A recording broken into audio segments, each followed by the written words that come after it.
So yan mga idol, meron tayong home service ulit. Pero bago po ang lahat ay bumabati po ako sa inyo na isang magandang hapon. Dahil hapon na po yung ating home service na ito. Meron po tayong gagawin na single tub na washing machine. Ang kanya pong brand ay American Home. Ang kanya pong model ay ito po, AHW-717. 7 kilograms. Ayan po. Ang problema daw po nito mga idol ay itong kanyang pinaka wash timer pagka ini-on o kay binuhay ay bigla na lang pong namamatay, bumabalik. Kaya ating obserbahan po para makita nyo ang problema nito. Nakasaksak na po ang kanyang power cord, saksakan. Pipihitin ko po ang wash timer. Ayan. Kung makikita nyo po, ayan o. Ayos po ang kanyang pag-ikot at saka pagtakbo niya. Maganda pa itong washing machine na ito. Bagong bago pa. Ito po ang ating titingnan ng kanyang wash timer. Ayan. Ito daw po inabalik bigla. Kaya ito ating obserbahan. Makita natin kung talagang kailangan na siyang palitan itong kanyang pinaka wash timer. Ayan.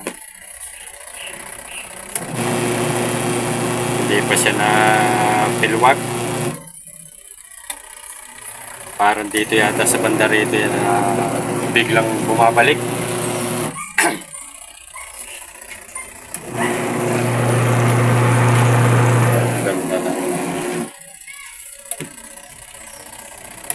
Maganda ang washing machine ito. So yan, sa mga bago pong napadaan sa aking munting channel, baka naman po pwedeng hilingin ko po inyong pag-like, pag-subscribe at pakipindot na rin po ng notification bell para lagi po kayong updated sa mga bago ko pong video na i-upload. Pakipindot na lang po ng bell button at ilagay po sa all. Maraming salamat po mga idol.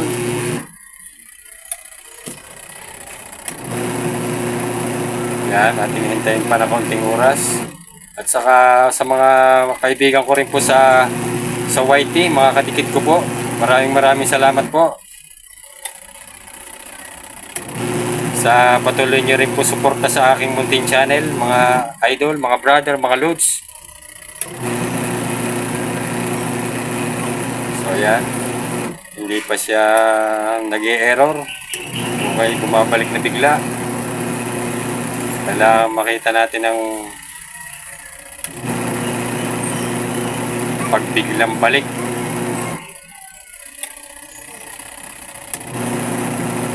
Parang natatakot na yata sa magagawa. Bakit ayaw niyang pumilwag? Ayan. Ayaw pumilwag ng kanyang wash timer.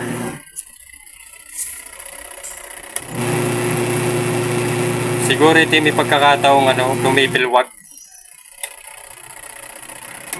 Kaya nga lang, pagka naglalaba ka tapos malimit ng ganun, nakakaano na rin. Nakakapagod. Bigla mo lang bubuhayin. Tapos, ayun. Hindi pa po tapos na pumunta dito sa kanyang pinakasiro ang wash timer.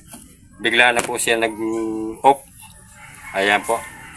So, ayan po yung akin munang kakalasin po ang tornilyo nito.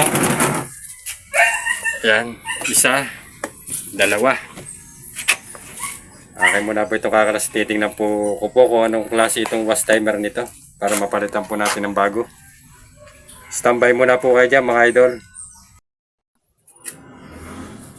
So yan po, tanggal ko na po yung tornilyo niya. Yan po, nakalas ko na po yan. Ito ang kanyang pinaka wash timer. Ito, ayan, pa-slant ang design po niya.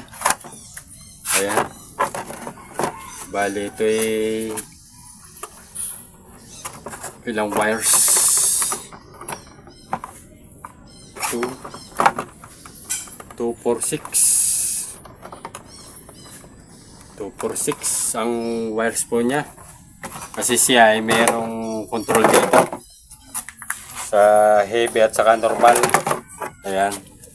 Pero ito ng mga ganito, pwede nating kabitan ng 3 wires kasi ang mga nabibili pong mga wash timer automatic po ay naka heavy ang kanyang settings para matagal pong umikot ang wash timer bago bumalik.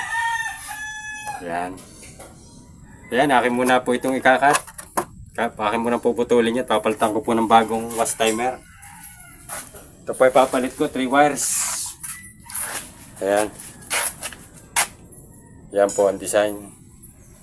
3 wires ang ating ipapalit. Naka-slant din po yan. Ito naman po yung naka-design na ito na naka-heavy na. Kaya maganda rin ang pag-ikot nito pagka ito ating kinabit. Yan, akin muna po ikakabit ito. Bago po ito. Yan muna po kayo. So yan, naikabit ko na po ang pinaka-wash timer niya. Yan po. Kaya nga lang medyo may problema dito sa kanyang pinaka-kabitan sa ilalim. Ito, plastic na ito. Ito pala ang design po nito, gumagalaw. Kagaya nito. Ayan. Gumagalaw po. Kaya ito yung aking ginawan po ng paraan para nakagitna ang kanyang pinaka-wash timer. Nilagyan ko po ng ng glue stick. Ayan ang kanyang paikot para hindi gumalaw siya at lagi nakasentro itong pang ilalim ng kabitan ng wash timer. Ayan, naikabit ko na po yan. Nalagyan ko na ng electrical tape yung 3 wirings nya na galing dito. Ayan po. Kung mapapansin nyo po ang kanyang pinaka common ito ng pinaka motor niya, itong green, light green po yan ang kanyang pinaka common. Ang forward saka reverse ay orange at saka yellow.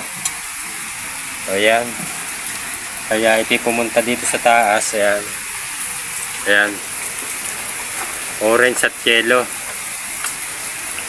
Kinabit ko naman po ang aking wash timer na brown, red, saka yellow. Yan. Yung red, tinap ko dito sa orange. Ang yellow sa yellow. Ang brown na may doon sa brown din. Yan po yung nakatap dito sa dito sa pinaka-fuse nya. Sa isang linya sa pinaka power cord. Yung brown. Nagaling po doon sa taas wash timer. So yan.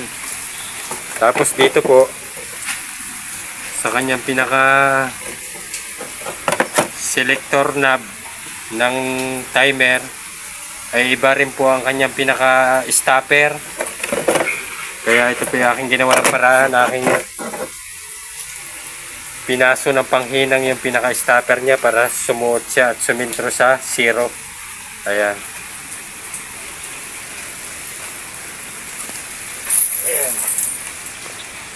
Ito po ibig ko sabihin mga idol, nagkaiba po siya sa pwesto dito sa stopper. Imbis na papaganyan, yung isa na bago papaganon.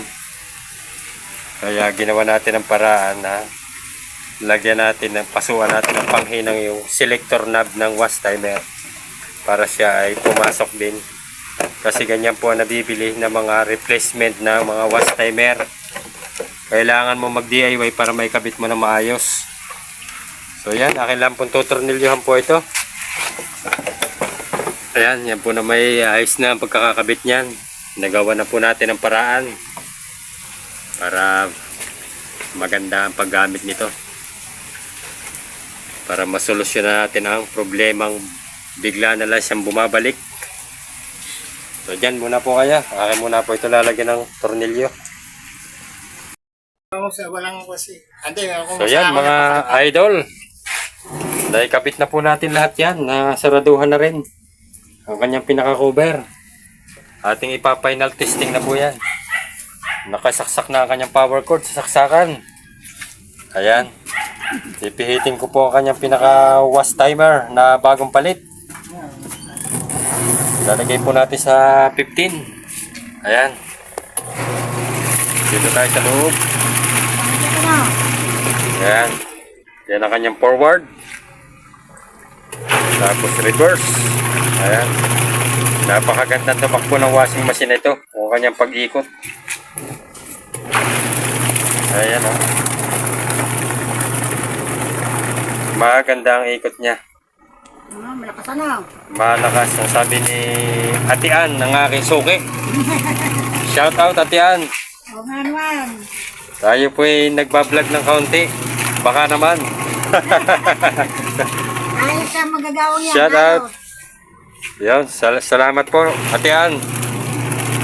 Salamat po ng marami sa inyong tiwala kay Roldan sa paggagawa. Ayan, balik po tayo dito sa pinaka wash timer niya. Ayan. Ang kanya naman pong pinaka drain, yan po, naka normal po yan. Makikita niyo po ang kanyang hose, wala naman pong tagas. Ayan. Ibig sabihin, ayos po ang kanyang drain valve saka spring. Ayan. Kanina po isinit ko po yan sa 15. Yan po ay nag-automatic ano na siya, pagbalik siya. Ayan. Bababa na. Ayan. Yan naman po yung na-testing ko na po kanina. Naikot ko na po yung wash timer na yan habang hindi nakasaksak. Para makita ko kung siya walang sasabitan at bumalik siya sa zero ng ayos. Kaya yan po good na po yan. Success po ang ating trabaho mga idol. Hanggang dito na lang po ang vlog ko po sa araw na ito. Kung may natutunan po kayo at nagustuhan nyo po ang vlog ko sa araw na ito, para yung baka naman po pwedeng hilingin ko po inyong pag-like, pag-subscribe at pakipindot na rin po ng notification bell at ilagay po sa all para lagi po kayong updated sa mga bago ko pong video na i-upload. Maraming salamat po at God bless po sa atin lahat at ingat po tayong lahat sa pang-araw-araw nating mga hanap buhay. Bye bye po mga idol.